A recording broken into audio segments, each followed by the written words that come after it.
El siguiente segmento tiene contenido o opinión. La entrevista en A Primera Hora. Analizamos los hechos del momento junto a sus protagonistas. El siguiente segmento tiene contenido o opinión. La entrevista en A Primera Hora. Analizamos los hechos del momento junto a sus protagonistas. Y la Escuela Politécnica Nacional, porque el conocimiento es poder.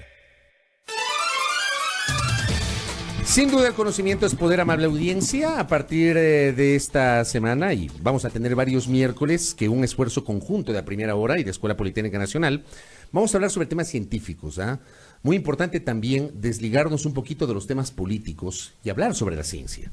Así que gracias a la Escuela Politécnica Nacional, con quien tenemos esta suerte de alianza, A Primera Hora y la Politécnica, para hablar justamente de la ciencia en este segmento Punto Ciencia a través de Majestad FM. Juan Carlos de los Reyes, director de investigación de la Escuela Politécnica Nacional, está con nosotros. Bienvenido, qué gusto. Bienvenido, doctor. Muchas gracias, buen día Fabricio y Alexis, y gracias por la invitación a estar aquí, ¿no? ¿Cuál es la importancia de la investigación científica, que es el tema que vamos a conversar justamente en estos minutos? Bueno, un poco yo creo que más allá de lo que se pueda decir con respecto al futuro, hoy por hoy está cumpliendo la Escuela Politécnica Nacional 150 años de su fundación, y a lo largo de toda esa historia de los 150 años ha contribuido de manera decisiva en temas de infraestructura, las grandes hidroeléctricas, y actualmente se proyecta a futuro con temas muy modernos, ¿no? Temas de informática y demás tópicos que evidentemente impactan en el desarrollo del país, ¿no? Económico y social.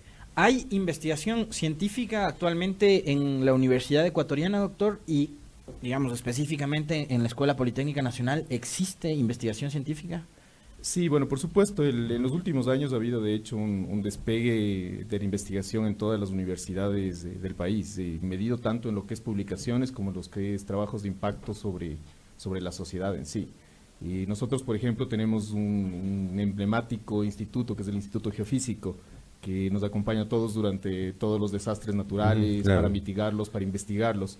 Y eso es una combinación interesante de lo que se puede hacer en temas científicos, pero que al mismo tiempo tiene un impacto social. El geofísico viene a ser la instancia adscrita a la Politécnica más emblemática en los aspectos de investigación. Bueno, yo creo que sí es el que más presencia tiene. Evidentemente los desastres naturales lo ponen en la palestra pública. Y sin embargo es un instituto que se dedica sobre todo a hacer ciencia. Me dicen también el observatorio. El observatorio es otra institución importante que tiene la Politécnica Nacional, una de las más antiguas de hecho, que trabaja en el tema también de astrofísica, ¿no? La razón de ser de la universidad, del concepto de la universidad, debe ser la investigación. Desde la Politécnica, ¿cuánto ha madurado este concepto? Digo, por las propias características del pensum académico que tiene la Politécnica. Mira, nosotros actualmente yo creo que tenemos una visión en la Politécnica que es muy integral con respecto a docencia, investigación y vinculación. Entonces, evidentemente, cuando tú tienes una clase de alguna temática específica, bien puedes dar las mismas notas de texto de hace 20 años, o puedes incorporar conocimientos actuales y proyectar un poco a futuro. Eso se viene incorporando también en el pensum de las carreras. Nosotros actualmente tenemos, aparte del pregrado, tenemos maestrías de investigación, profesionalizantes, doctorados, y en todo eso se incorpora todo el tema de investigación como para sacar los mejores resultados, tanto teóricos como prácticos, ¿no? Y en cuestión de infraestructura, ¿cómo está preparada la Politécnica Nacional para recibir a los estudiantes y desarrollar esos procesos y proyectos de investigación? Bueno, tenemos cada vez laboratorios más modernos, estamos haciendo una inversión decisiva en ese sentido, porque entendemos evidentemente que sin los laboratorios no hay forma de aprendizaje y tampoco de contribución a la investigación, ¿no? ¿Qué se investiga? ¿Qué se debe investigar? Bueno, tenemos varios temas nosotros que son importantes y emblemáticos. Asociados a la realidad del Ecuador. Exactamente. Para nosotros hay un ethos, ¿no es cierto? El ethos es el problema de la realidad nacional, nos inspira de alguna manera a hacer contribuciones teóricas, pero que también sirvan para volver a la sociedad y resolver problemas. El Instituto Geofísico es uno de los casos. Nosotros tenemos también temas de vinculación con la industria, con el sector exportador, la conservación de alimentos, la mejora en ciertos procesos. Todo eso tiene toda una cadena en ese sentido, ¿no es cierto? Tiene una inspiración de un problema práctico, pero a través de una investigación teórica vuelve a la realidad y contribuye con la mejora de los procesos. En los últimos años mucho se habló sobre la necesidad del cambio de la matriz productiva. de la necesidad de que dentro de esa concepción se sume la Universidad Ecuatoriana para contribuir con sus esfuerzos investigativos justamente a fomentar ese cambio de la matriz productiva. ¿En los últimos 10 o 15 años ha cambiado ese concepto de investigación asociado a ese tema? Yo creo que sí, creo que de hecho, por ejemplo, el tema de la industria informática, el software, los programadores, han tenido una contribución importante sobre lo que es el cambio de la matriz productiva en sí. Por ejemplo, cítenos ejemplos para que conozca nuestro público. Bueno, nosotros tenemos tenemos algunas investigaciones sobre la entrada de los programadores en todas las industrias en el país, si es que va por ese sentido. Nosotros tenemos un ex politécnico que está en la vanguardia de lo que es la industria o la innovación en temas informáticos, que es de Ernesto Kruger. Y tenemos casos muy emblemáticos de contribuciones al cambio directo de la matriz productiva a través de nuevas industrias, pero también a través de la mejora de los procesos exportadores. Por ejemplo, el Departamento de Ciencias Nucleares en la Politécnica trabaja con los exportadores para mejorar el tema de la preservación de las rosas que se exportan. Y si bien es algo que es primario, y eso yo entiendo, pero al mismo tiempo es una mejora que impacta en la economía. Oiga, pero es interesante. Usted dice, tienen un departamento de ciencias nucleares, nos dice, ¿no? Y trabajan en esto. ¿Qué tiene que ver? Digo, uno cuando habla de ciencias nucleares piensa, no sé, pues, en las bombas. En Chernóbil. En Chernóbil o cosas así. Bueno, puedes pensar en eso también. Digo, no. Pero no hay un impacto directo. Uno desde la ignorancia en los temas científicos. Claro, no, ellos realizan una tarea espectacular en lo que es la irradiación de las rosas, justamente para aumentar el tiempo de vida fresca del material, ¿no? Y eso, para eso tienen algún tipo de alianza o contribuyen con el sector privado, trabajan con el sector privado de la mano, con el sector floricultor. Sí, claro, bueno, lo puedes hacer teóricamente también, pero evidentemente. Pero en la práctica lo hacen. Golpea, sí, exacto. Ya, y por ejemplo, con el sector floricultor, ¿cómo está la situación? Porque, digamos, hay temporadas buenas y malas para el sector floricultor, dependiendo del clima, dependiendo de la situación económica. Y bueno, eso es un análisis ya un poco más económico, ¿no es cierto? Obviamente tienen esa temporalidad. Nosotros lo que hacemos en ese sentido es contribuir justamente a que tengan las mejores condiciones, porque además es un mercado internacional muy competitivo. Las industrias colombianas también están a la vanguardia. Claro. Entonces nosotros como universidad tenemos justamente un deber de apoyar ese desarrollo económico, ¿no? Ahora, la Politécnica Nacional, como nos decía el doctor de los Reyes al principio de la entrevista, ha intervenido y mucho en proyectos que tienen que ver con las hidroeléctricas, por ejemplo, y ese cambio de visión que se le pretendió dar durante el periodo anterior al modelo, ¿no?, del Ecuador para producir energía y demás. Pero así como el Estado recurre a instituciones como la Politécnica, la empresa privada también está buscando en la ciencia y en la tecnología, por ejemplo, renovar su visión de lo que debería ser la producción. Hablemos de campos como el agrícola u otros. ¿Hay, digamos, esa necesidad del sector privado de tecnificarse, de modernizarse o no? ¿Ustedes ven todavía que no les interesa mucho recurrir a la ciencia y a la tecnología? Mira, testimonialmente yo lo que te puedo decir es que en los últimos años ha habido cada vez más visitas de la empresa privada y cada vez más vínculos y relaciones como para mejorar justamente los procesos productivos. ¿En qué campos? Bueno, te citaba el tema el tema de las rosas, el tema de los alimentos es un asunto importante, también en lo que es automatización y control.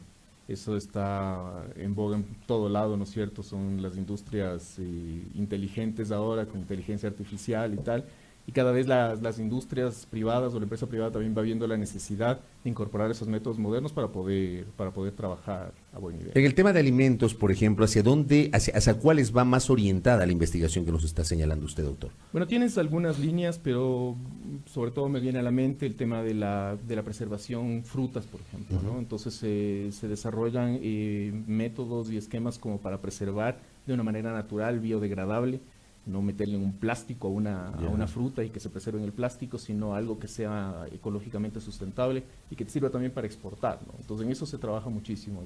O sea, también en este tema, por ejemplo, ustedes podrían involucrarse en el debate respecto de la necesidad de fomentar mejores prácticas o migrar hacia la no utilización del plástico per se, ¿podría ser? Y por supuesto, nosotros de hecho trabajamos muchísimo en el tema también de los elementos poliméricos, lo biodegradable para la Escuela Politécnica Nacional es una de las líneas fuertes. ¿Cuál es la diferencia de lo biodegradable con el plástico tradicional? Porque mucho se habla, ¿no? Esta es una funda biodegradable. Ya, y es diferente a la funda de plástico clásica, tipo camiseta. ¿Cuál es la diferencia? Bueno, el plástico tiene un tiempo de vida larguísimo, te contamina los mares y tiene un efecto devastador sobre el medio ambiente.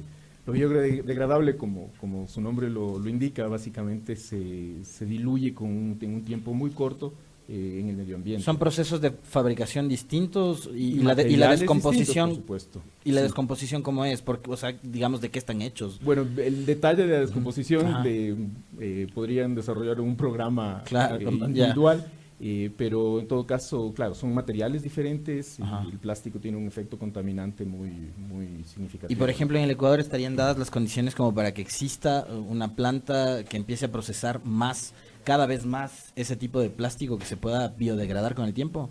No veo ningún inconveniente en ese sentido. Obviamente tiene que ser algo económicamente sustentable, posiblemente se tenga que apoyar con una política pública, porque también tiene que haber una decisión muy clara de la política acerca de qué es lo que se va a hacer con respecto a la contaminación, ¿no? Claro, a ver, uno de los debates que se han generado es que sí, vamos a lo biodegradable, pero en el Ecuador no hay plantas de compostaje, por ejemplo. No sé si ustedes han investigado ese tema en particular. Bueno, tendría que consultarse, es que hay una investigación en ese sentido, Ya. no es mi campo de especialidad, pero evidentemente si es que no hay una rentabilidad económica muy clara Claro, en poner claro. una planta de ese estilo, no va a suceder. Y ahí es donde justamente las políticas públicas tienen un impacto, ¿no? Hablemos también sobre, usted decía el tema del software. Digamos, esta semana ha sido una semana muy compleja, el debate respecto de la filtración de los datos. ¿Cuánto ha avanzado el país y cuánto ha avanzado la academia ecuatoriana sobre el tema del software, sobre el tema informático? Bueno, yo tengo una muy buena opinión sobre el país en el tema informático y de programación. De hecho, tenemos uno de los mercados de profesionales más atractivos en la región. El tema de la filtración de esta semana fue básicamente muy grave, una alerta significativa. La Politécnica Nacional, de hecho, lidera un grupo sobre seguridad informática que está involucrado también en la discusión de la política pública al respecto del tema. Pero obviamente creo que no estamos muy mal parados en temas de capacidades técnicas con respecto a la industria del software y a la industria informática, pero necesitamos evidentemente el apoyo de la política pública para poder incidir y evitar este tipo de desastres a futuro, ¿no? ¿No hay un apoyo de la política pública en este momento, en este tema en particular? Mira, los apoyos son diversos, ¿no es cierto? Pero en este tema de la ciberseguridad, en este tema de la protección de datos, yo creo que el apoyo de la política pública tiene que ser mucho mayor. ¿Cuál es la diferencia? Y esto es una pregunta muy recurrente que se hace en los ciudadanos, ¿no? Que ignoramos, digamos, el fondo de determinados temas científicos. La diferencia entre el software normal y el denominado software libre, que es algo de lo cual también se ha debatido y se ha hablado mucho en los últimos tiempos aquí en el Ecuador.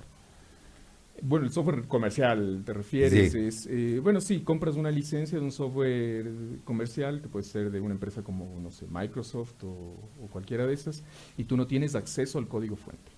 Mientras que en un software libre, tú accedes al código fuente y puedes modificarlo al software. Entonces, por ejemplo, si tú tienes una empresa determinada, compras una licencia de un software y tu empresa cambió y necesita algún elemento adicional, no lo puedes modificar. No puedes cambiar ese software. Mientras que en el software libre tú puedes modificar el código fuente y adaptar a las necesidades de tu empresa. Entonces es un poco la capacidad que tú tienes de entrar a modificar. Por supuesto tienes que tener capacidades de programación, porque si no puedes programar no te sirve de nada modificar el código fuente. Entonces un poco la diferencia entre eso. ¿Y qué tan, digamos, asequible es para nuestra economía precisamente poder comprar ese tipo de software libres? O sea, ¿qué tan económico es fabricarlos? Bueno, es una decisión que cada empresa lo hace. El software libre no tiene un costo en sí, el software en sí no tiene. Es básicamente el desarrollo de herramientas extras que te sirven para tu empresa, para adaptar a las necesidades. Eso es lo que cuesta, básicamente como una especie de consultoría, mientras que en el otro caso tú pagas la licencia. Entonces es una decisión que una empresa la debe tomar en un momento determinado, porque es rentabilidad económica. Pero bueno, yo en particular soy más partidario del software libre en la medida que te permite controlar ciertas cosas, ciertos procesos y te permite adaptar a tus necesidades, ¿no? Y con esto voy cerrando. La vigencia del código de los conocimientos, ingenios, ¿cambió la concepción investigativa o de estos temas que hemos conversado en estos minutos con usted, doctor? ¿Dio mejores herramientas, dotó de herramientas para facilitar los procesos de investigación, de creatividad por parte de los ecuatorianos? Yo creo que puso en el debate un tema importante. que es el tema de la innovación. Para la Escuela Politécnica Nacional, por ejemplo, el tema de la innovación ahorita es crucial. Entonces es hacer investigación, pero poder también generar nuevas empresas, generar nuevas patentes y generar nuevos productos. El Código Ingenios puso ese tema en el debate, pero sin embargo no ha sido reglamentado. Entonces muchas de las cosas que están incluidas en el código han sido difícilmente implementadas. Todavía no hay reglamento del código. Eso estaba saliendo hasta donde yo sé hace poco y todavía no se ha implementado de manera eficiente. Pero es un dato interesante el que usted nos está presentando, ¿eh? Todavía no está reglamentado. Yo hubiese pensado que ya estaba plenamente en vigencia. No, de hecho, bueno, para el tema de importaciones, por ejemplo, cosas por el estilo, hemos tenido que pasar algunas. Tremendo. Bueno, doctor, gracias por el tiempo, por Muy amable, su doctor, aporte gracias. para hablar de estos temas científicos muy interesantes. Muchas gracias. Gracias. Gracias a Juan Carlos de los Reyes, director de investigación de la Escuela Politécnica Nacional, aquí en Punto Ciencia, a través de A Primera Hora, con el aporte de la Escuela Politécnica Nacional. Esto fue Punto Ciencia, un aporte periodístico y académico de A Primera Hora y la Escuela Politécnica Nacional. El próximo miércoles, un nuevo tema de interés científico.